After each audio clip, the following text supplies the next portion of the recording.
Heroes and History. Mother Jones. 100 years ago, workers in the U.S. worked in very poor conditions. There was no minimum wage. There was no limit on how many hours they had to work. Mary Harris Jones was one of the greatest heroes of the labor movement. She gave thousands of workers a voice. She was extremely brave. She faced violence and tragedy. She was arrested many times. Ireland to Canada to the U.S. Mary Harris was born in Cork County, Ireland, around 1830. Her family left Ireland during the potato famine in the 1840s. They immigrated to Canada. Soon she moved to Chicago, Illinois, and then to Memphis, Tennessee. Mary worked as a teacher and as a dressmaker. In 1861, Mary married George Jones. Mary and George had 4 children.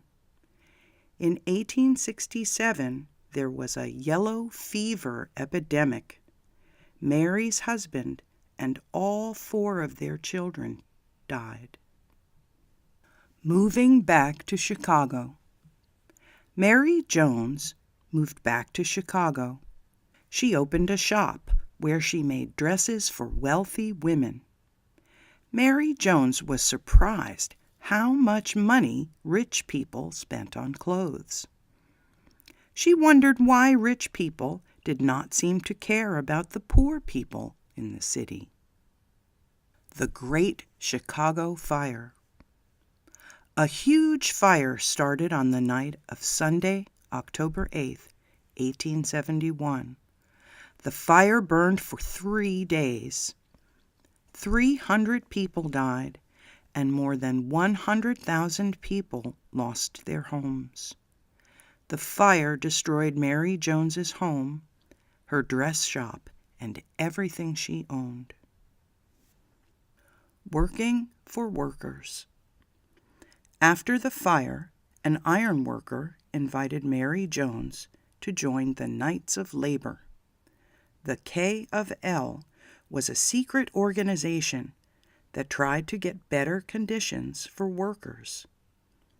She saw that one worker alone had no power against an employer. Employers quickly fired any worker who asked for changes. But workers could be powerful if they acted together. Most workers in America were extremely poor. Many were immigrants who didn't speak English. Their work was dirty and dangerous. They worked 12 or 14 hours a day. They would lose their jobs if they joined a union. Mary Jones and the K of L organized strikes and protests for workers' rights. The strikes and protests sometimes became violent. The most dangerous woman in America. Mary Jones then joined the United Mine Workers Union. She traveled from city to city, speaking to workers. Mary Jones was only 5 feet tall, but she was a great speaker. Workers felt powerful when they heard her fiery words. People began to call her Mother Jones. A U.S. attorney called her the most dangerous woman in America.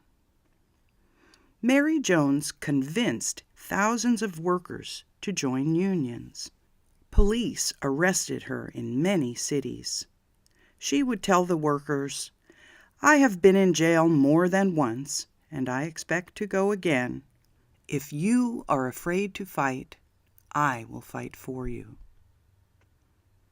The horrors of child labor. In the early 1900s, many children worked in mines and factories. There were no laws that said children must be in school. Mary Jones believed children should be able to go to school and have time to play.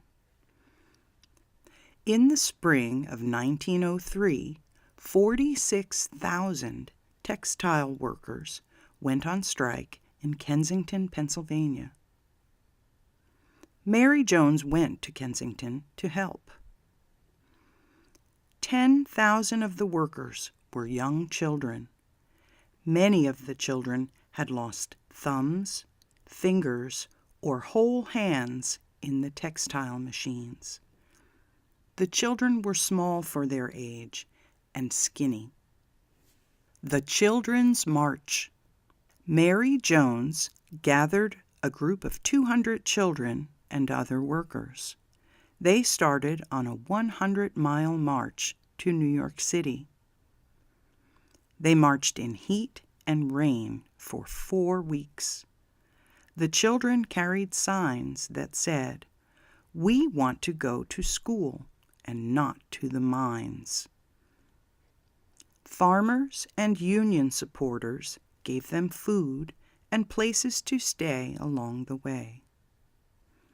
Americans who saw the march or read about it in the papers were shocked. They had not known about the terrible conditions for children in factories and mines. The marchers reached New York City on July 23, 1903. President Theodore Roosevelt was on vacation nearby. Mary Jones and several children went to President Roosevelt's vacation home, but he would not see them. The workers' strike in Kensington failed. However, 2 years later, Pennsylvania passed laws to protect child workers. For the rest of her life, Mother Jones kept organizing workers and getting them to join unions. She died in 1930. The Fair Labor Standards Act. 8 years after Mary Jones' death, President Franklin D. Roosevelt signed the Fair Labor Standards Act of 1938. It created a 44-hour work week in many industries. It created a minimum wage of 25 cents an hour. It made it illegal to hire children to do dangerous jobs. It said that children under 16 cannot work during school hours. The Fair Labor Standards Act was one of the first national laws to protect workers. Mary Jones' life work had helped bring these changes. There are many laws and organizations that protect workers today. The federal minimum wage today is $7.25 an hour. In many industries, there is a 40-hour work week. Most employers must pay workers time and a half for overtime.